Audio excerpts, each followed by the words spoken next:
ఎవరు? ఆ విష్ణులోకానికి వెళ్ళేసరికి విష్ణుమూర్తి అలంకర పీడి గలవాడే ఉన్నాడు మహానుభావుడు లక్ష్మీదేవి. ఎక్కడికి వెళ్ళారు? విష్ణులోకానికి వెళ్ళేసరికి ప్రార్థనతం, ఓ నారద మహాముని నువ్వు వచ్చిన కారణం ఏమిటి అన్నారు.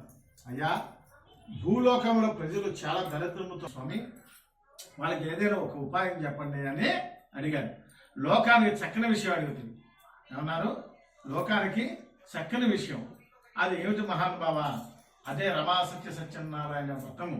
ఆ వ్రతము ఆచరించమను సకల ఐశ్వర్యం పరమ మోక్షము పొందుతారు అని నారదుడికి విష్ణుమూర్తి చెప్పాడు. అది విని నారదుడు ఏం చేశాడు? భూలోకమైన ప్రజలందరికీ కూడా విన్నపం చేశారు. ఏం చేశారు? విన్నపం చేశారు.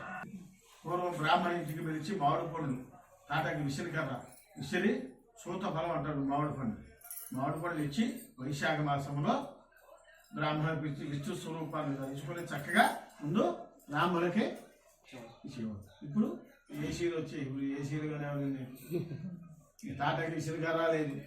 ఉందా? నారాయణ. కార్తీక మాసంలో ధాత్రి అంటే ఉసిరి చెట్టు. ఆ ఉసిరి చెట్టుకి